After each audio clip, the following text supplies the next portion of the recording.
মাঝে মাঝে কিছু রান্না যখন অসাধারণ হয়ে ওঠে, একদম সাধারণভাবে আপনি রান্নাটা করছেন কিন্তু সকলেই খুব তৃপ্তি সহকারে অমৃত ভেবে খাচ্ছে, এবং যখন তখন আপনার কাছে রিকোয়েস্ট আসতে পারে যে এমনভাবে তাদেরকে আবার এই রান্নাটা করে খাওয়ানোর জন্য। তেমনই রান্না শেয়ার করতে যাচ্ছি। প্রিয় দর্শক, আসসালামু আলাইকুম।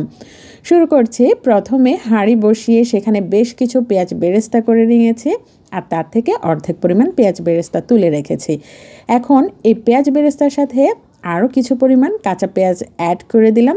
পেঁয়াজটা সফট হয়ে আসার পর এখন আমি এখানে কিছু মশলা অ্যাড করছি। দিয়ে দিচ্ছি 4 টেবিল চামচ পরিমাণ আদা পেস্ট, 4 টেবিল চামচ পরিমাণ রসুনের পেস্ট। সবগুলো মশলাকে আরও কিছুক্ষণ কষিয়ে নেব, অর্থাৎ মশলার গায়ের গন্ধটা ছেড়ে আসা অবধি। কষাতে কষাতে যখন মশলাটা বেশ একটা ভাজা ভাজা হয়ে গেছে, এই পর্যায়ে কিছু গুঁড়ো মশলা অ্যাড করছি।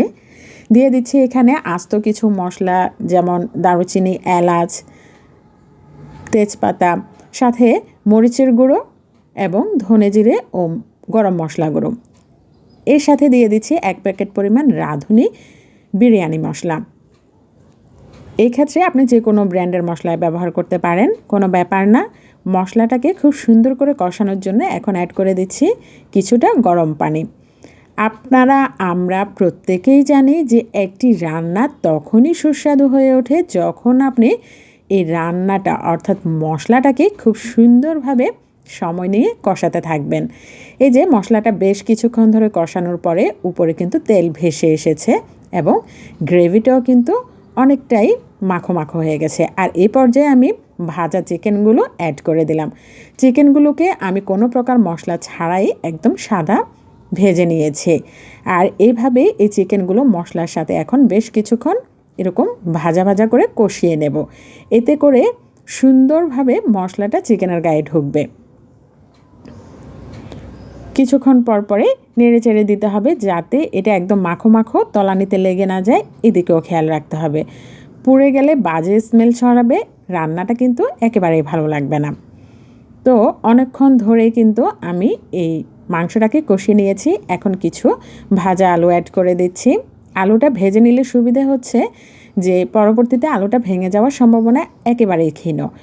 না ভাজলে ভেঙে যাওয়ার সম্ভাবনা থাকে, তাই আপনারা চেষ্টা করবেন আলুটা যাতে ভেজে দিতে পারেন।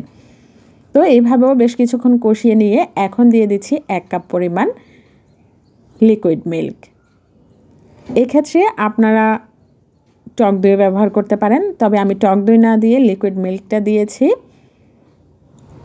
আর এইভাবে এখানে আর কোনো পানি ব্যবহার করব না, কষিয়ে নেব।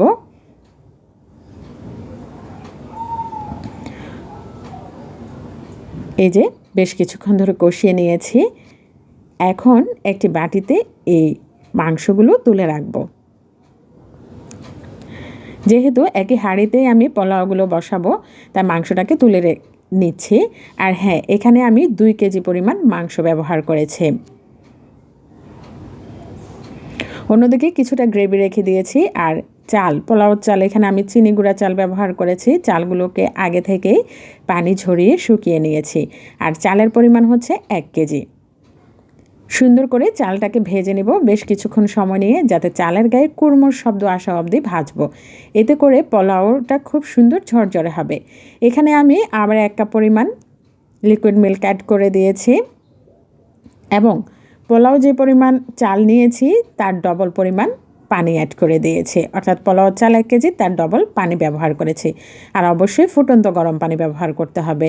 টেস্ট অনুযায়ী আমি এখানে দিয়ে দিয়েছি লবণ, সাথে কিছু কাঁচামরিচ দিয়ে দিলাম। এই যে পোলাওর গায়ের পানিটা কিন্তু একদম শুকিয়ে গেছে। আর এই পর্যায়ে আমি যে মাংসগুলো তুলে রেখেছিলাম সেগুলো অ্যাড করে দিচ্ছি।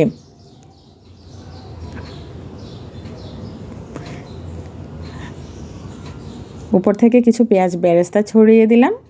আর এখন পোলাওর সাথে মাংসটাকে খুব সুন্দর করে মিশিয়ে নেব। একটু আলতো হাতে কিন্তু মিশাতে হবে। আর এই ক্ষেত্রে পোলাও চালটা কিন্তু 80% হয়েছে, বাকি 20% কিন্তু এভাবে যে একসাথে রেখে মেখে তারপরে দমে রেখে দেব। উপর থেকে কিছু পেঁয়াজ বেরেস্তা ছড়িয়ে দিলাম। আর এখন দমে রেখে দেব প্রায় 15-20 মিনিট। এই যে অলমোস্ট কিন্তু হয়ে গেছে। উপর থেকে কিছু ডিম অ্যাড করেছি। আপনারা দেখে বুঝতে পারছেন কতটা দুর্দান্ত হয়েছে এবং খেতে কিন্তু অতুলনীয় হয়েছে। আজকের জন্য এই পর্যন্তই। আল্লাহ হাফেজ।